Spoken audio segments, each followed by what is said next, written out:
Hello and welcome back to another episode of Your Property Podcast. My name is Michelle Cairns and with us today we have got Terry Blackburn. Hi Terry. Hello, how are you doing? Great, good to have you on with us today. I am just going to read out a quick bio for people who don't know you yet. So Terry has been a sales leader and entrepreneur since the age of 19. He's built and scaled multiple financial services businesses, generating 7 figures in exits and winning over 15 national awards. He's built a £10 million plus property portfolio of buy-to-lets, HMOs, service accommodation and hotels, and owns businesses across multiple industries, including property, hospitality and construction. He's developed an elite sales training program helping hundreds of professionals close more deals and raise private finance. He coaches individuals and businesses on sales, property investing, scaling and entrepreneurship.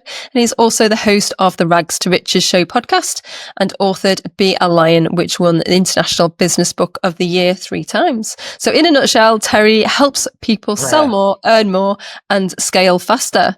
So Terry, wow. Well, for people who are listening, you haven't really spoke yet. They might be imagining someone who's like, you know, in their 60s, having achieved all that. But you're not, are you? You're. I thought you were going to say because of the name Terry, because it's an old man's name, isn't it? It's an old man's name. No, people take the mick. It is an old man's name, right? It wasn't my dad's name, but it is my dad's name. Oh. That's where it came from. But Terry's typically, you don't think of a young Geordie in his 30s when you say Terry, right? It's normally an old guy in Benidorm. But yeah, thank you for the introduction, Michelle. Appreciate it. No worries, no worries. Well, how old are you? Because you know you've crammed a lot in, and you need to give credit for that because it's big achievements you've done in a short amount of time. So, no, thank you. No, thank you very much. 36. So 36, 4 kids as well I've got just to make my life a little bit harder. But I think I suppose I went self-employed when I was 19 and, you know, I got into this world of entrepreneurship, business, property came when I was about 21. But yeah, I suppose that is really young. I think back then, you've got to remember that 17 years ago, it wasn't as cool back then to be an entrepreneur and to be in business, whereas now you just have to look online and it's very cool and accepted. And do you know what I mean? It seems like everybody's doing that now, where I don't think it was the case back then. So it was a bit abnormal, I suppose, to do it at that age. But yeah, I'm glad I did.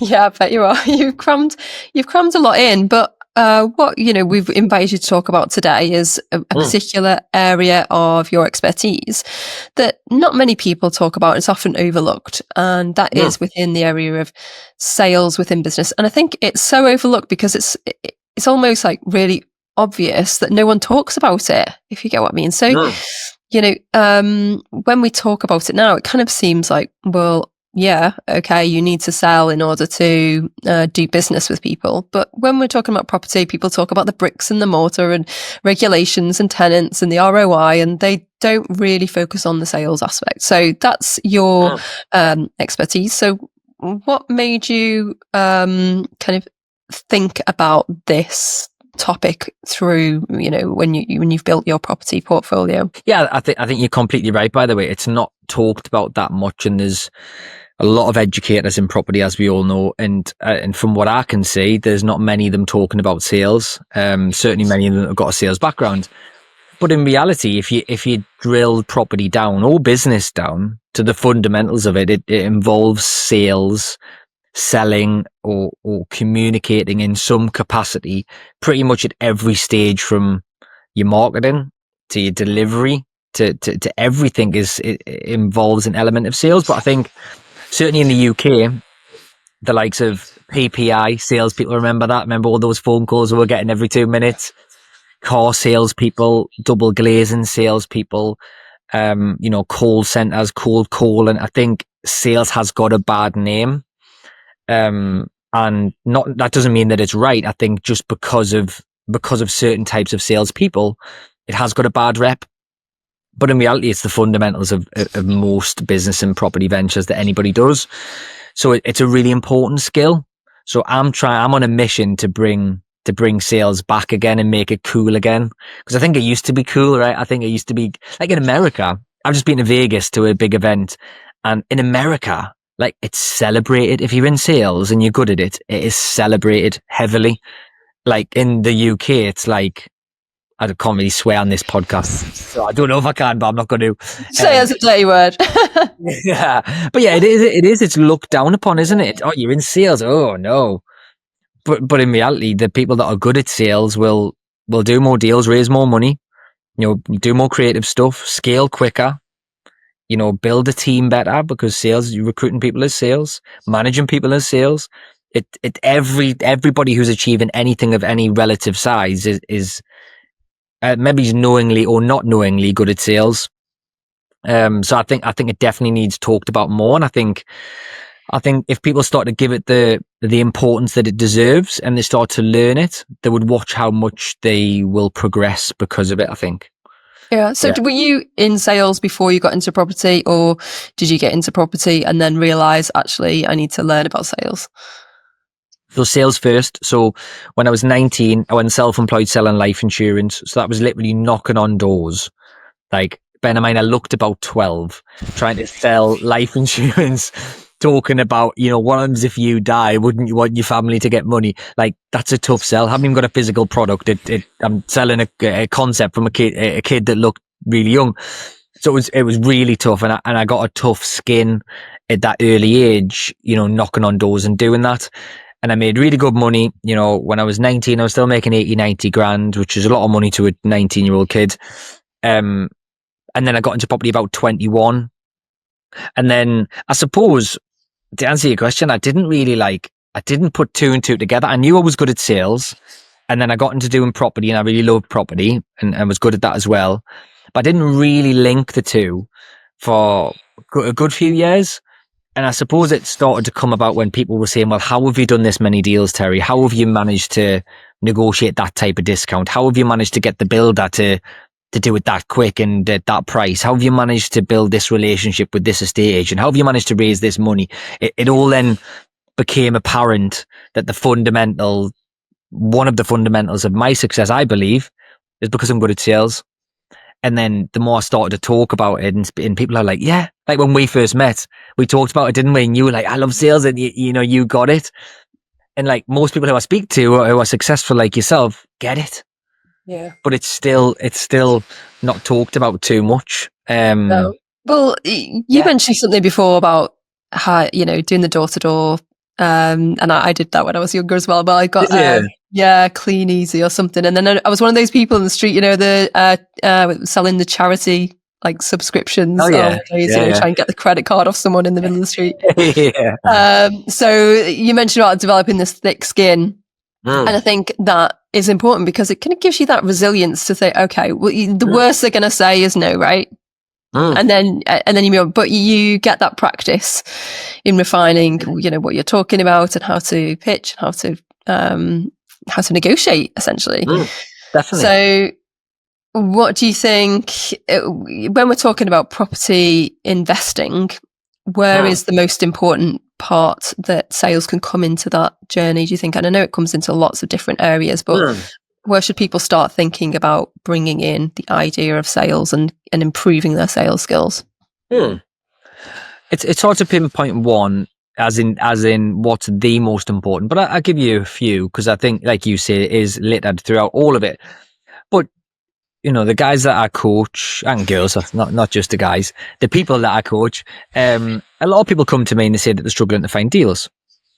So my counter to that is, obviously, how are you actually looking for the deal? Of course it matters, but every deal stacks at the right price. Every deal, right? Every single property on Rightmove, hundreds of thousands, however many, will all stack at a certain price, right? Therefore, it's not the properties that you can't find. It's that you can't get them at the right price. So how do you get them at the right price? You learn how to negotiate, right? And it's not just like a back and forth and a counter. That's really basic negotiating. There's a lot more to it. There's building a relationship with the estate agent who's listening in the first place, being a nice person when you're communicating with them in the first place, how you carry yourself on the viewing, how you position your offer. Not just how you negotiate the offer, it's how you position it in the first place. Do you look credible? Are you coming across as, I've got an estate agent, right? My wife's an estate agent as well. There's two people, right, who have the same monetary offer on one property. Let's just call it, I'm from the northeast, so 100 grand, right? You'll be thinking, look, 100 grand in London, you can't get anything. 100 grand on one property, right? Two people offered the same price. Yeah.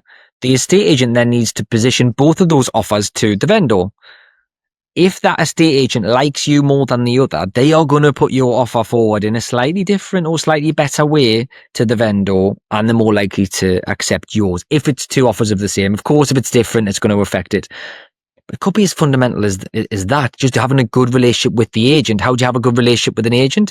You be a nice person, you communicate well, you sell to them why you are a nice person, or why you are a safe bet, or why you will follow through with what you say you're going to do. Like, it's literally fundamental in everything, every part of it, right? If you want to raise money, everybody's money runs out at some point. Everybody's, no matter how deep your pockets are.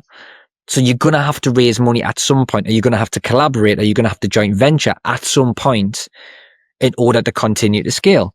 Sales is heavily involved in that process. An angel investor is not going to lend you money if they don't like you, they don't trust you, they don't believe in you or your ability, or have confidence in that you look after their money, right?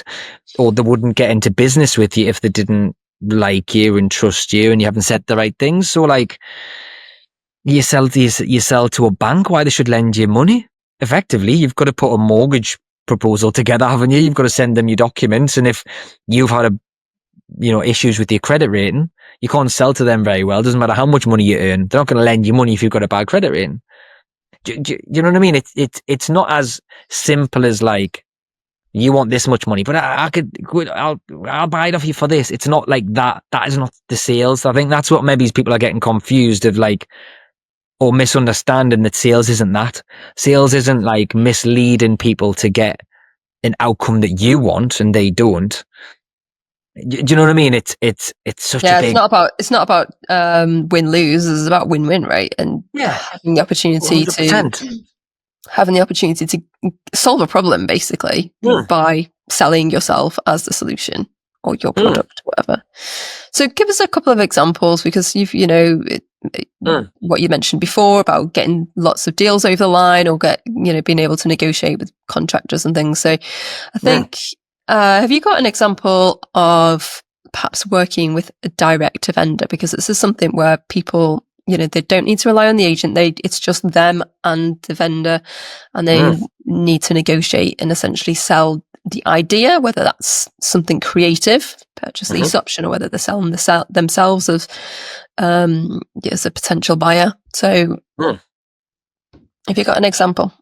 Yeah. So, I mean, anything direct to vendor is sales, of course. So you've got to, however you're attracting that vendor, whether that's a social media advert, whether that's a letter campaign, whether it's email marketing, however that comes about, that letter, that social media advert, that whatever, is a sales letter, effectively, or it's an advert, which is a form of selling. Then when you get a phone call, or however the lead comes in, I've seen your advert, I want you to come and have a look at my property. You go and see the vendor, and what do you have to do? You have to communicate with them. You have to sell to them why they should sell to you and not go direct to an estate agent, or try and sell an auction or a different method. And if they don't like you, or they don't believe in what you're telling them, or you haven't sold to them well enough, they are just going to go elsewhere, right? So that everyone who's ever done direct to vendor, that is a form of selling. Anyone who's done it successfully. So there's loads. If you mentioned creative, so in order to get someone to do an exchange with delayed completion, a lease option, an assisted sale, a back to back, any of that creative stuff, like, that is a form of selling. You've got to portray and sort of explain your proposal, your concept, your idea in a way that the other person who you're communicating with likes what you say and they understand it. So you're simplifying it. They trust that you're a trustworthy person. So you're selling yourself and the concept, so that they understand it, believe it, trust it enough to say yes. So it's not always about like selling a physical product, or, getting a certain price. It's selling an opinion, right? If you if you've got a partner listening to this and you're sitting down on an evening and you say, right, let's watch something on Netflix. What should we watch? And your partner says, I want to watch this. And you say, I want to watch this. Whoever wins is sold to the person. Well, this is better because my friend said it was really good and it's got that actor in and oh, look, it's got 5 stars. Oh, it's top rated on Netflix. They're selling to you why you should watch that. Restaurants, it applies to everything. Where you go on holiday, like it's an opinion, right? That is a form of selling.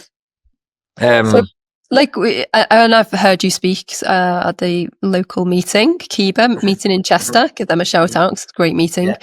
And you covered a lot of different case studies of different properties that you've acquired, and you've used, creative finance, creative ways of approaching deals. So give us a real life example of like a problem you've solved for somebody and how you've kind of used sales to help solve that problem. Yeah. I mean, there's loads, but the one I mentioned at that event, I suppose a lot of people are interested in. So it's basically an exchange with delayed completion. So with those, a lot of people like the thought of them, the concept of them, and they want to do them because they're relatively low money down. You're getting cash flow from day one. You don't need a mortgage. You're not paying stamp. There's obviously lots of, I'm selling to you here why they're a good idea, right? So they're obviously great for many reasons. But the example of, I think you asked about the problem or the way it was sold, the problem it was kind of solving, and the win-win it was creating was that particular one. The property had been on the market for over 6 months, tenanted, unable to sell. Anybody listening, you could go on Rightmove right now in any location in the country. There will be tenanted stock that has been unable to sell. It's been on the market for quite some time. So they have a problem. They need to sell for whatever reason it is. It might be they need some capital. It might be the retired landlord. It might be the property needs work, problem tenant. There could be loads of reasons, right? So the starting point of those type creative deals is you finding a problem that the vendor has. Could be any one of those things. Then you go and view it, you do your numbers, and you present a solution. But in order to present a solution, you are selling a solution. You're selling a concept, an idea, a solution to their problem. And that particular one that we were talking about in Chester. So the guy wanted to sell because he wanted money for a business venture. Obviously, he couldn't sell his property because it was tenanted. It was a bit below market value rent. He was stuck with it. He tried to sell it for 6 months. He just couldn't. So I came in with a creative solution, which was I'll pay you £8,000 now up front. So he wants money for his business venture. He's not going to get all of his equity out because if he could sell it traditionally, he would have. So I'll give you a little bit of money now. And then within 2 years, I'll give you the rest of the money. And in the meantime, you can walk away from this property. You don't need to worry about the mortgage. You don't need to worry about the tenant, maintenance, voids, arrears, none of that. I'll take care of everything. So the win-win there was this guy was trying to sell and he couldn't. He wanted to sell so he could get some equity out for his business venture. I'm giving him some equity within 3 weeks when I exchange for his business venture. That's his win. My win is I'm then getting the property below market value. I'm getting cash flow day one and the ability to assign it or resell it within that period. And that's just one, right? There's countless examples and opportunities anywhere in the country just like that one.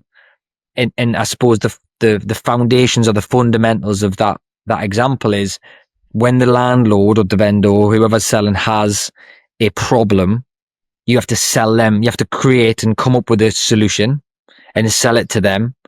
And it has to be a win-win. And if you do that, like you're going to clean up.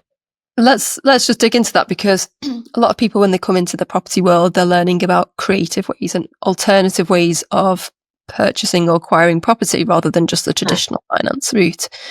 So in that scenario, they're having to propose something that probably the vendor has never heard of. Right, they've never heard of a purchase lease option or even an exchange for delayed to completion, or the different ways of doing things. So, if you've got any tips for people how they can position themselves or how they can position the idea of selling a concept that really is new or different. Yeah, definitely. First thing is never call it a lease option. Yeah. Because when you call it a lease option to an agent or to a vendor, they're like, well, what's an option? A lease? I don't want to lease it to you. They don't get it. So you explain that it's an exchange with delayed completion and you're legally bound to complete and all of that. So it's how you position it for sure. I do not call it a lease option. But I think a big part of this is a mindset shift, and whether, that's down to sales things, I'm not too sure. But like, there's a million and one ways to do this, right? Property or business, it applies to both. But it's not just about 25% deposit, 75% bank debt. That anybody can do that, right? And it's like the blue ocean strategy. I don't know if you've read that book. The blue ocean is a nice, lovely, clear ocean where there's not many things there and people there. It's easier to do business here because there's not many people doing it. The red ocean is an ocean filled with sharks and blood and death because there's everybody there. So how do you relate that to property? HMOs, buy-to-lets, BRR, flips to red ocean, right? Because there's loads and loads of people doing it. Therefore, it's harder to do these deals. When you go into the blue ocean where it's clearer, there's not many people doing it. There's not many people doing it, by the way, because it's different and it's harder and it's not what's traditional. When you're in there, it does become a little bit easier. But to answer your question, I think you need to simplify kind of the process. You've got to look for the problems. And I think, I don't know if it's underpinned by sales. I think it's just a mindset thing. I think once you get your mindset around, if you want to do the same as everybody else, you're going to get the same results as everybody else. Let's try and do it different. I think that's a huge tip. I don't really know how people do that apart from getting a coach or a mentor, reading books, listening to podcasts. But it is a mindset thing. And, you've interviewed some mega people on this show. I'm sure that the people that are doing the most creative things and the biggest things typically don't think normal. They don't think traditionally, right? They typically think a little bit different. So the tip would be, don't call them lease options. Try and get the mindset round, whether you need training, podcasts, whatever. Think a little bit different. Go against the current, against the grain will typically help. And I teach volume, right? Like, don't expect the first property that you find that's tenanted, that's been on the market 6 months, ideal for an exchange with delayed completion or an option. Don't expect the first one to go to plan. You've got to put the reps in. I think a lot of people are very impatient. I think they try something once or twice, it doesn't work, and they give in. I think you've got to be prepared for a lot of reps. Some people get quicker wins than others, of course. Some people are starting off in a different place with a different skill set. But you've got to put the reps in ultimately to be successful in any capacity. So, yeah, that will be my tips. Great. And what's the biggest mistake you think people make when they are trying to sell to a vendor or an agent? Biggest mistakes selling to an agent, did you say there? Vendor and agent, yeah. Vendor and agent. Biggest mistakes, yeah, definitely. So coming across as too keen or desperate is a massive one. So the newbies, and no disrespect to newbies, everyone was a newbie at once, right? At one stage. But when you are too keen and you lead like that into a negotiation, it doesn't end well, because there's a lot of experienced people who will see exactly what that is, and they will win the negotiation. And I think, I've got an estate agent, right? My wife's an estate agent, and the girls in my office and my wife's office, separate businesses, by the way, we get, I don't answer the phones, but they get a lot of calls from sources. They get a lot of calls from people saying, I've got cash, I've got Hong Kong investors, I've got this, I've got that. Like, that is a mistake. Think about how many calls an estate agent gets. They've heard it before. Like, you trying to give it the big in, and I've got someone who wants to buy this many properties. That's a definite mistake. You will not come across as credible. You just won't. So I think that's being too keen, being too desperate, over promising, trying to give it the big in. Yeah, look at me, I've got all this money, or I've got an investor with all this money. I think that's a definite mistake. They're nice and calm, nice and reserved, professional. That's the best way to enter into a negotiation, enter into building a relationship with an agent or a vendor, for sure. Nice and laid back. Don't need you. This is my offer. This is why I'm professional and credible. your baseline there, your starting point is such, you're coming from a much better place, and you've got more cards there to negotiate, opposed to leading with like, do you know what I mean? A lot of people just like are so excited to buy property, they're just like, Have you got any they're all deals? in.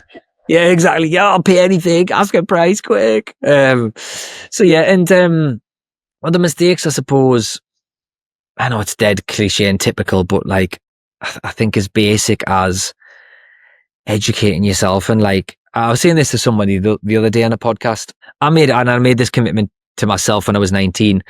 When I first got into sales, that was like, I've made a lifelong commitment to self development.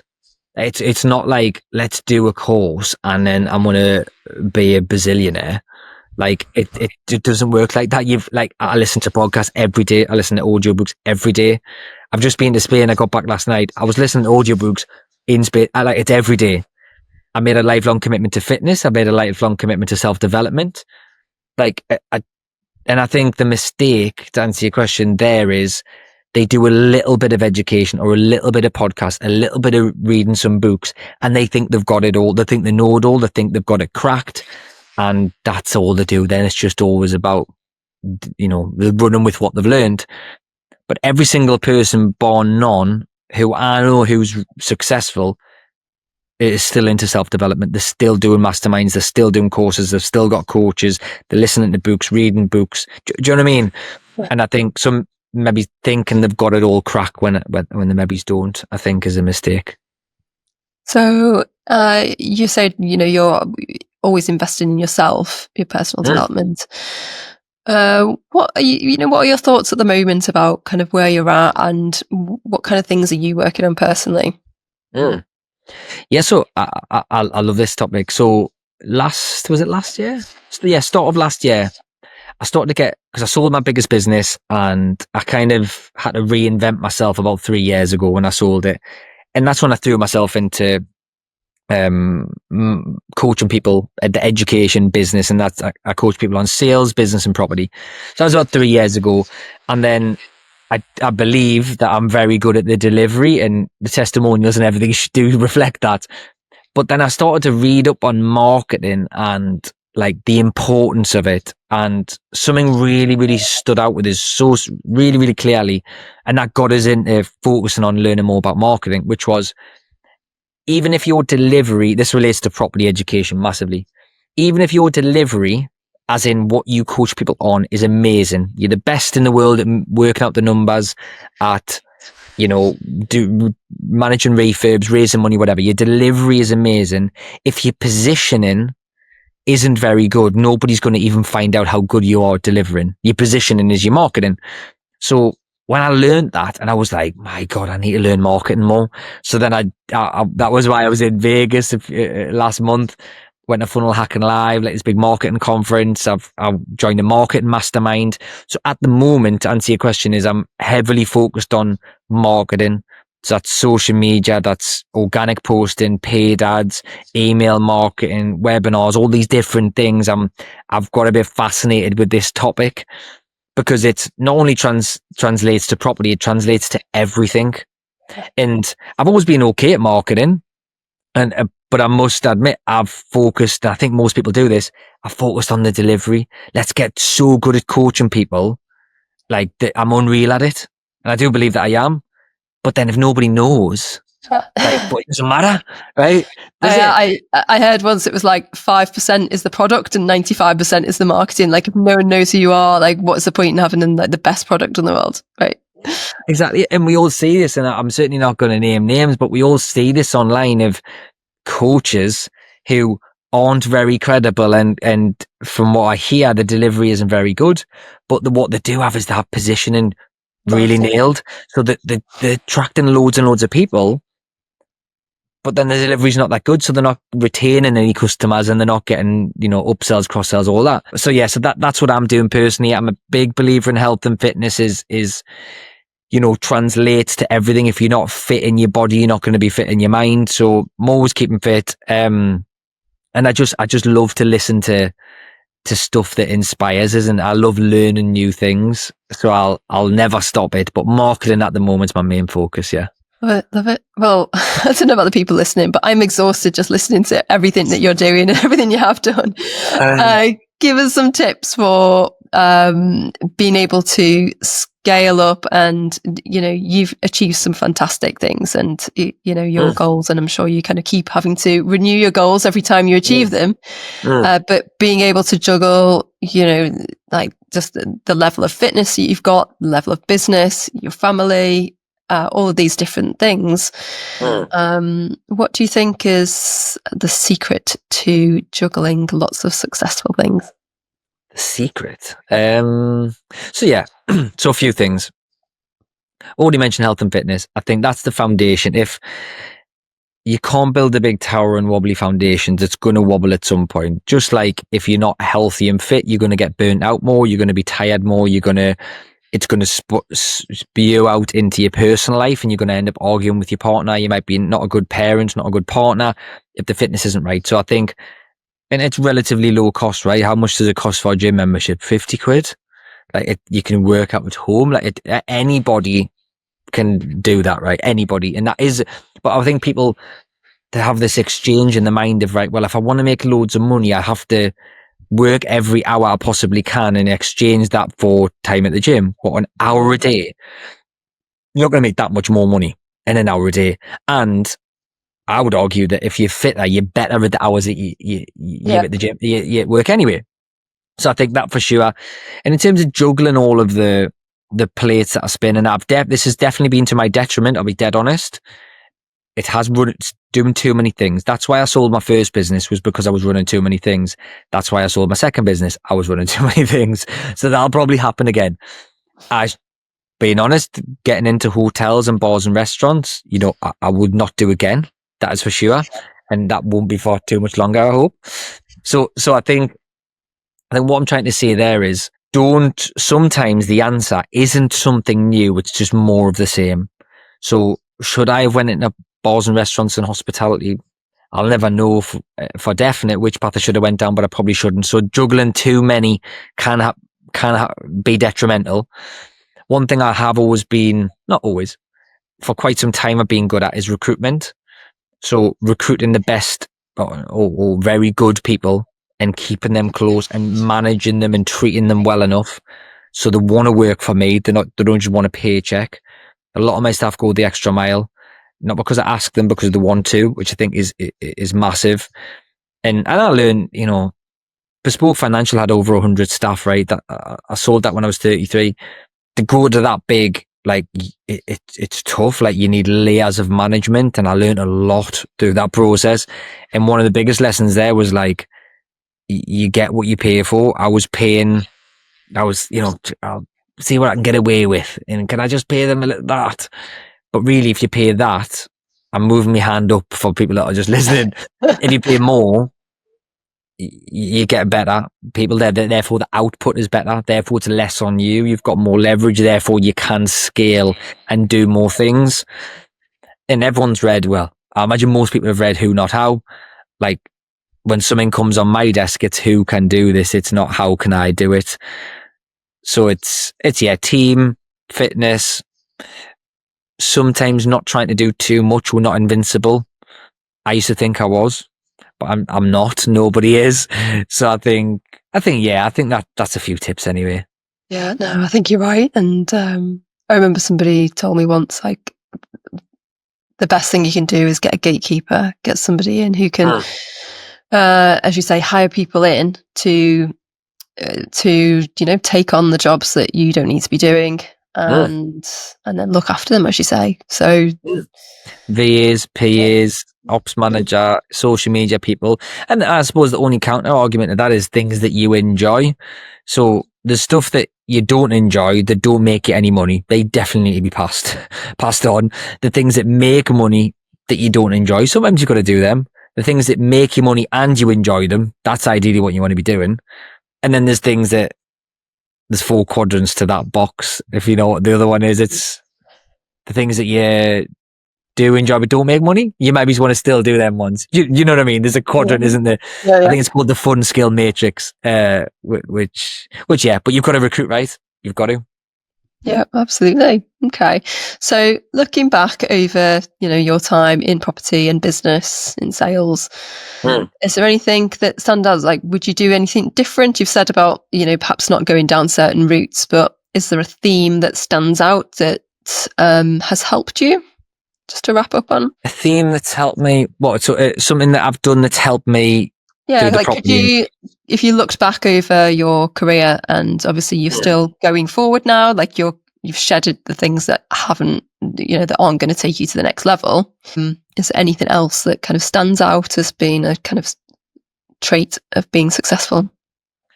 Anybody that says you don't need to work hard or you don't need to work a lot of hours at the start, there's this thing online, isn't there, where it's like hustle culture's great, but hustle culture's bad.